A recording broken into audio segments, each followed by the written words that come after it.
Stories, Fables, Ghostly Tales.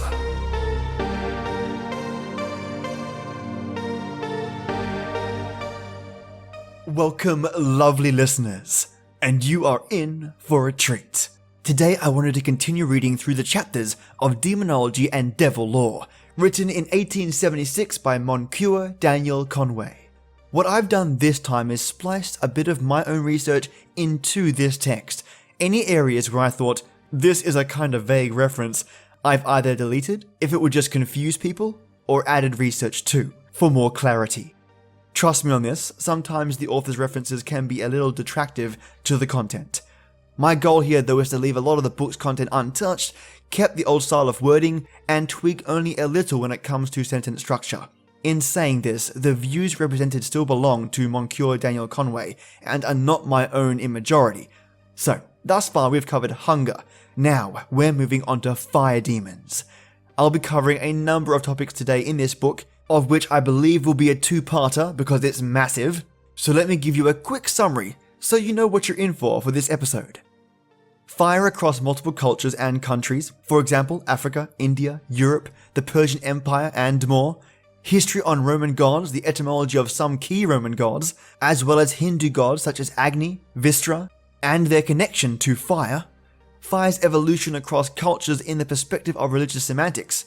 Insights gleamed in 1876 about cultural worship of fire across the world, and the list goes on. There's a lot more jam-packed in this chapter. I hope I have intrigued you even a little bit. What if I mention you learn where the name Prometheus originates from? If you're like me, that was enough to get me deep diving. So, let's jump right on in. The topics covered today in the Fire Demons Mythology and Lore section is as follows.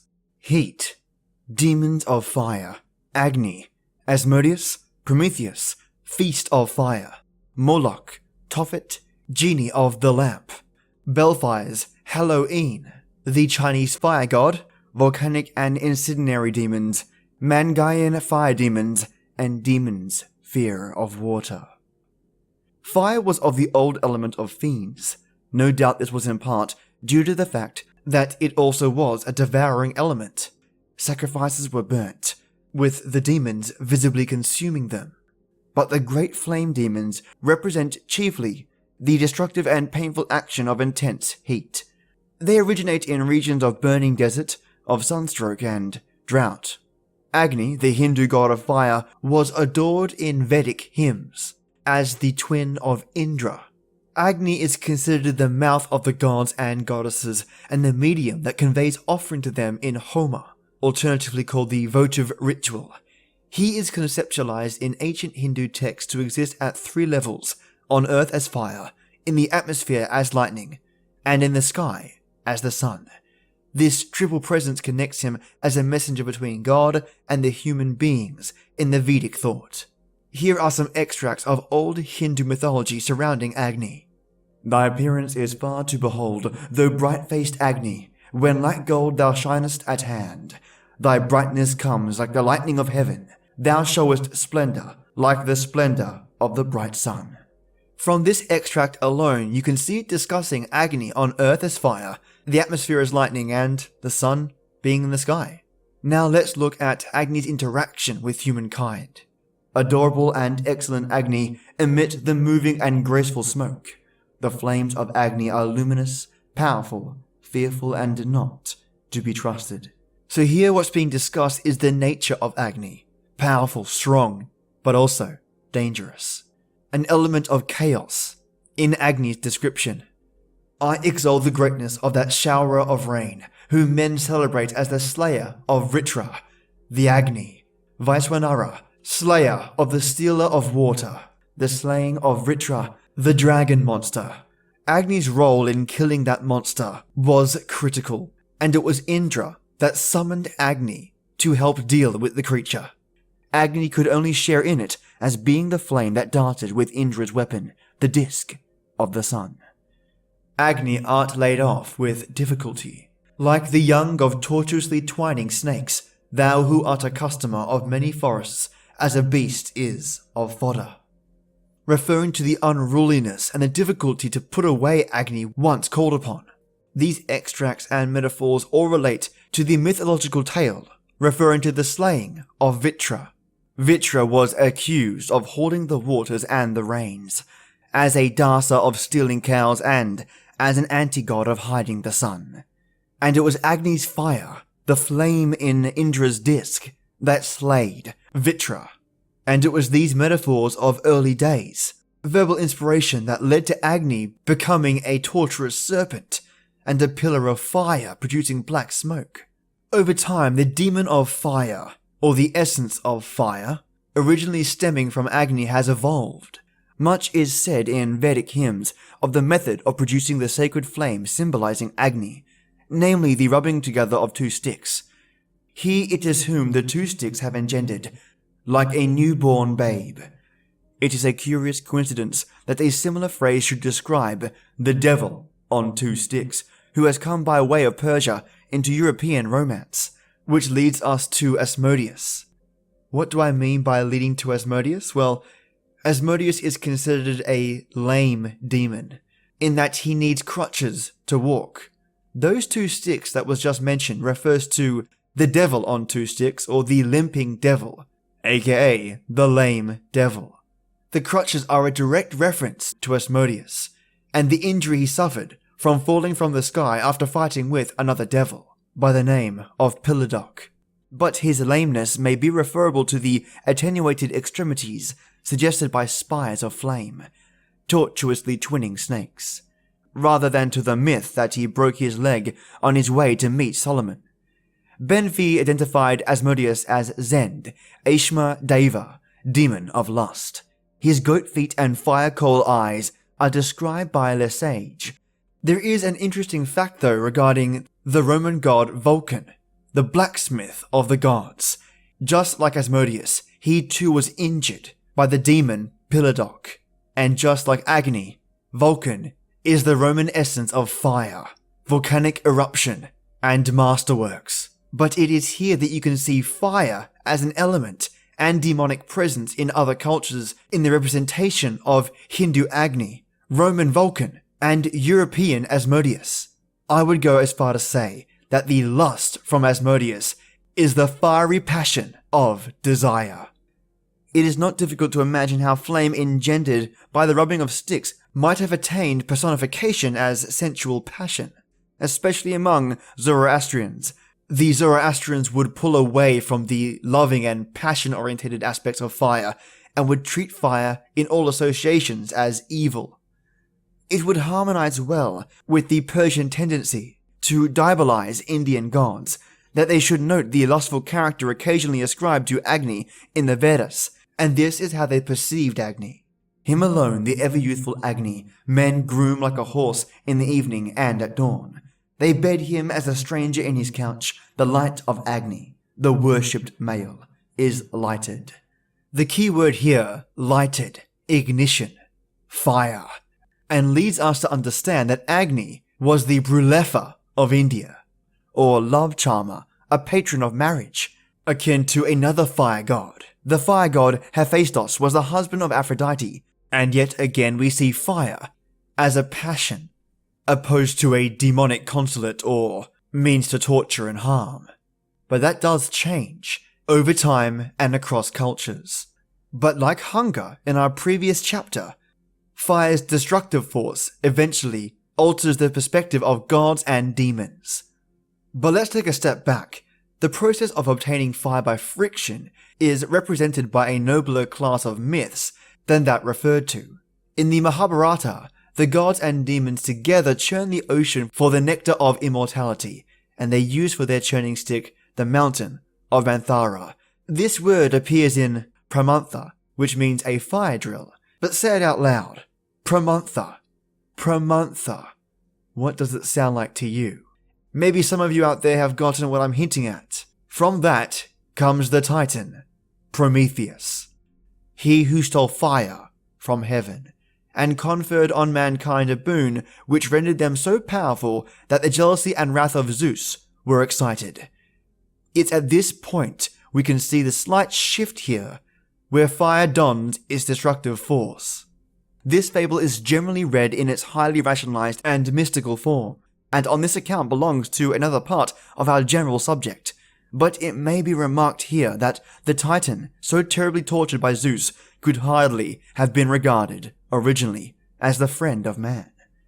At the time when Zeus was a god, genuinely worshipped, Prometheus first stood forth as the supplanter of the malign devourer Saturn, also known as Kronos, the eater of his own children as they were born, and consequently really couldn't be seen as a real friend of man.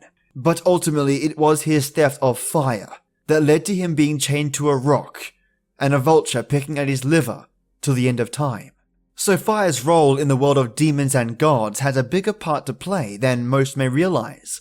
It was fire in some destructive force, which must have been then associated with Prometheus, and not that power by which later myths represented his animating with the divine spark the man of clay. The Hindu myth of churning the ocean from the immortal Drought, even if it be proved that the ocean is heaven and the drought lightning, does not help us much. The traditional association of Prometheus with the arts might almost lead one to imagine that the early use of fire by some primitive inventor had brought upon him the wrath of his mates, and that Zeus's thunderbolts represented an early strike against machinery. It is not quite certain that it may not have been through some euphemistic process, though, that fire worship arose in Persia. Not only does fire occupy a prominent place in the tortures inflicted in Persian mythology, namely Ahriman and the Parsi Inferno, but it was one of the weapons by which he attempted to destroy the heavenly child, Zoroaster. The evil magicians kindled a fire in the desert and threw the child on it, but his mother, Dogdo, found him sleeping tranquilly on the flames, which were as pleasant as a bath to him, and his face shining like Zohor and Moshteri, which translates to Jupiter and Mercury. The Zoroastrians also held that the earth would ultimately be destroyed by fire. Its metals and minerals, ignited by a comet, would form streams which all souls would have to pass through. They would be pleasant to the righteous, but terrible to the sinful, who, however, would come through purified into paradise, the last to arrive being Ahriman himself, Ahriman Lore. Fire festivals still exist in India, where the ancient remnants of Agni divided up and distributed among many deities, at the popular annual festival in honor of Dharmaraja, called the Feast of Fire. The devotees walk barefoot over a glowing fire, extending 40 feet. It lasts 18 days, during which time that those that make a vow to keep it must fast, abstain from women, lie on the bare ground, and walk on a brisk fire. The 18th day they assemble on the sound of instruments, their heads crowned with flowers, their bodies daubed with saffron, and follow the figures of Dharmaraja and Draupadi his wife in procession. When they come to the fire, they stir it to animate its activity, and take a little of the ashes, with which they rub their foreheads, and when the gods have been carried 3 times around it, they walk over a hot fire, about 40 feet. Some carry their children in their arms, and others lances, sabres, and standards. After the ceremony, the people press to collect the ashes to rub their forehead with, and obtain from devotees the flowers with which they were adorned, and which they carefully preserve. The passion of Agni reappears in Draupadi, purified by fire, for her 5 husbands, and especially her union with Dharmaraja, son of Yama, who is celebrated in this unorthodox passion feast. It has been so much the fashion for travelers, all idolatry with biblical eyes, that we cannot feel certain with Sonorat that there was anything more significant in the carrying of children by the devotees than the supposition that what was good for the parent was equally beneficial to the child. But the identification of Moloch with an Aryan deity is not important. The Indian Feast of Fire and the rites of Moloch are derived by a very simple mental process from the most obvious aspects of the sun, as the quickening and the consuming power in nature. The child offered to Moloch was offered to the god by whom he was generated, and as the most precious of all the fruits of the earth for which his genial aid was implored, and his destructive intensity deprecated. Moloch, a word that means king, was a name almost synonymous with human sacrifice. It was in all probability, at first, only a local personification of an ancient shrine stemming from Baal. The Midianite Baal accompanied the Israelites into the wilderness, and that worship was never thoroughly eradicated. In the Egyptian confession of faith, which the initiated took even into their graves, inscribed upon a scroll, not the name of God, but expressed only in a few words, Nuk Pu Nuk, I am he who I am. The flames of the burning ash, from which these same words come to Moses, were kindled from Baal the sun, and we need not wonder that while the more enlightened chiefs of Israel preserved the higher ideas and symbols of the countries they abandoned, the ignorant would still cling to Apis, the golden calf, in which the Hebrews were carrying into the wilderness the tabernacle of their god Moloch. And through the passing of children through the fire to Moloch was, by the Mosaic law, made a capital crime. The superstition and the corresponding practice retained such strength that we find Solomon building a temple to Moloch on the Mountain of Olives, and long after, Manasseh making his son pass through the fire in honor of the same god. It is certain from the denunciations of the prophets that the destruction of children in these flames was actual.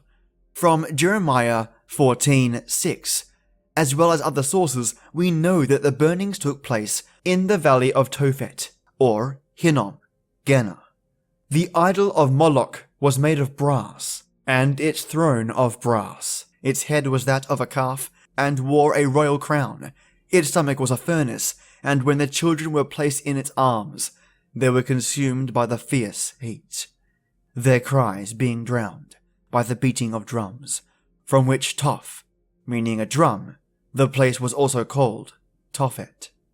In the fierce war waged against alien superstitions by Josiah, he defiled Gena, filling it with ordure and dead men's bones to make it odious, that no man might make his son or his daughter to pass through the fire to Moloch. And after that point, a fire was set up in Jerusalem to burn the remains. From this horrible Gena, with its perpetual fire, its loathsome worm, its cruelties, has been derived the picture of a never-ending hell prepared for the majority of human beings by one who sends the rain and sunshine alike on the evil and the good. Wu Chang, a man living in London, has written to a journal his surprise that our religious teachers should be seized with such concern for the victims of Turkish atrocities in Bulgaria, while they are so calm in view of the millions burning and destined to burn endlessly in the flames of hell. Our fellow brothers will learn a great deal from our missionaries, among other things, that the theological god of Christendom is still Moloch. The Ammonites, of whom Moloch was a special demon, appear to have gradually blended with the Arabians.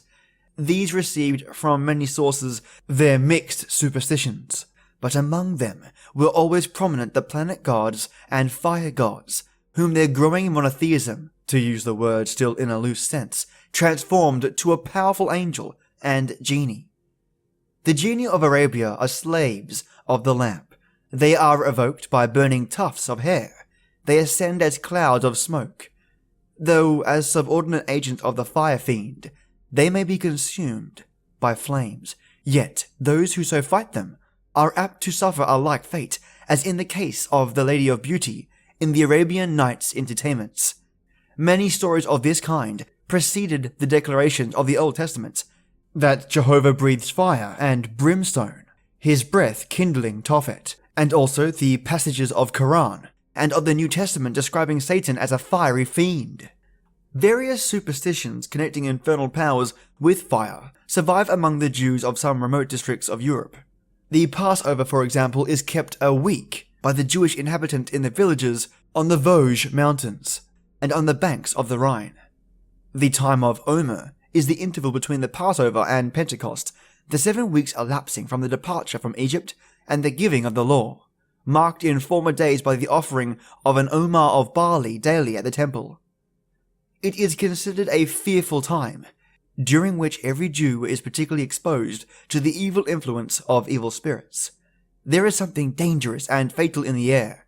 Everyone should be on watch and not tempt the Shendim, demons, in any way. Have a strict eye upon your cattle, for the sorcerers will get into your stables, mount your cows and goats, bring disease upon them, and turn their milk sour. In the latter case, where you've caught yourself a warlock or a witch, try to lay your hand upon the suspected person, shut them up in a room with a basin of sour milk, and beat the milk with a hazel wand, pronouncing God's name 3 times. Whilst you're doing this, the sorcerer or sorceress will make great lamentations, for the blows are falling upon not the milk, but on them. Only stop when you see blue flames dancing on the surface of the milk, for then the charm is broken.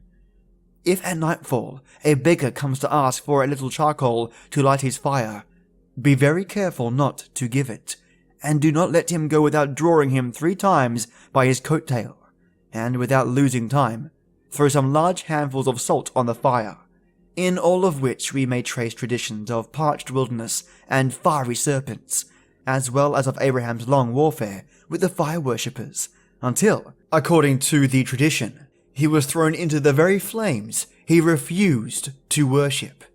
It is probable that in all the popular superstitions which now connect devils and future punishment with fire, are blended both the apotheosis and degradation of demons, the first and most universal of deities being the sun, whose earthly representation is fire. The student of comparative mythology has to pick his way very carefully in tracing by any ethnological path that innumerable superstitions of European folklore in which fire worship is apparently reflected. The collection of facts and records contained in a work so accessible to all who care to pursue the subject renders it unnecessary that I should go into the curious facts to any great extent here. The uniformity of the traditions by which the midsummer fires of northern Europe have been called Baal fires or Bel fires warrant the belief that they are actually descended from the ancient rites of Baal, even apart from the notorious fact that they have so generally been accompanied by the superstition that it is a benefit to children to leap over or be passed through such fires, that this practice still survives in and out of the way in such British empires, and appears from such communications as the following, taken from the Times, which are occasionally addressed as the London Journals. Lerwick, Shetland, July 7, 1871. Sir, it may interest some of your readers to know that last night, being St. John's Eve, I observed within a mile or so of this town 7 bonfires blazing, in accordance with the immemorial custom of celebrating the midsummer solstice. These fires were kindled on various heights around the ancient hamlet of Sound, and the children leaped over them and passed through the fire to Moloch, just as their ancestors would have done 1,000 years ago on the same heights. This persistent adherence to mystic rites in this scientific epoch seems to me worth taking note of. Now we explore Halloween, or as mentioned here in this text, Hallowen. Hallowen was celebrated at Balmoral Castle with unusual ceremony, in the presence of Her Majesty, the Princess Beatrice, the ladies and gentlemen of the royal household, and a large gathering of the tenantry. The leading features of the celebration were a torchlight procession, the lighting of large bonfires, and the burning in effigy of witches and warlocks. Upwards of 150 torchbearers assembled in the castle as dark set in, and separated into 2 parties, one group proceeding to Invergelda, and the other remaining at Balmoral. The torches were lighted at 6:15 o'clock, and both parties returned in procession to the front of Balmoral Castle, where refreshments were served to all, and dancing was engaged around a huge bonfire. Suddenly there appeared, from the rear of the castle, a grotesque apparition, representing a witch and a train of followers dressed as sprites, who danced and gesticulated in all fashions. Then followed a warlock of demonic shape, who was succeeded by another warlock drawing a car, on which was seated the figure of a witch, surrounded by other figures in the garb of demons. The unearthly visitors have marched several times around the burning pile, The principal figure was taken from the car and tossed into the flames amid the burning of blue lights and a display of crackers and fireworks. The health of Her Majesty the Queen was then pledged and drunk with Highland honours by the assembled hundreds. Dancing was then resumed and was carried on till a late hour at night. And this concludes part 1 of Fire Demonology. So today I think we've learned a lot. Here's what I've managed to glean regarding fire's involvement as far as demon lore goes. From the information covered in this demonology text, Agni is one of the origins of fire demons, and from there cultures mix the ideology and other beliefs into their own, leading to demon lore growing across and into other religions. Fire as a symbol really didn't have such a bad rap initially, in that the first angle taken culturally regarding fire was for purification, passion, desire, and power. Destruction came later, and it was often at a godlike level. The word Pramantha relates to the Roman god Prometheus, and stems from the Mahabharata, and just for those wondering what that is, it is one of the 2 major Sanskrit epics of ancient India. And alongside this, the nature of Prometheus isn't as clear-cut as it appears. It wasn't until the tool of fire was used to attribute to his persona, which ultimately created the mythos of who Prometheus is seen as today. And that Persia had their own fire-worshipping practices, and stories of their own involving magicians and fireproof babies. Just brilliant. And fire festivals still exist in India, where devotees walk over flames barefoot and with weapons and standards to glean boons from their deities. The world is so rich with amazing cultures. So these were the tidbits that stood out to me. What was something in this episode that really stood out to you that you may have not known?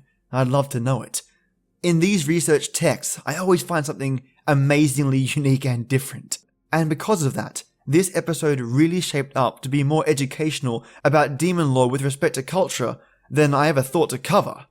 So I hope you enjoyed this episode, and there's plenty more to come in the realm of lore in this space. Did you know that Prometheus used a pigeon to steal a subterranean fire demon's secret for producing fire? I didn't. Yep, more absurdly awesome tidbits like this on the way. And I gotta say, that's why I love reading these texts. Just strange and unique stories and tales that sneak under the radar in most knowledge spheres. I think if I talked to my pals about pigeons stealing fire from demons in the underworld, well, you know, I don't think any of them would know what the hell I'm talking about. Now before I go, I just wanted to chat to you all about an idea that has been sent to me regarding a promotion opportunity for the podcast. You all know where I stand regarding ads. I'm not going to have you listen to a story and then halfway through it try to sell you a mattress or health insurance or something ridiculous like that. And when I was approached by a group that promote podcasts like Sword and Scale to help promote their podcast, I decided to talk to you first. After discussing with them, I explained my stance on in-ad promotions. That's not going to change. They provided an alternative.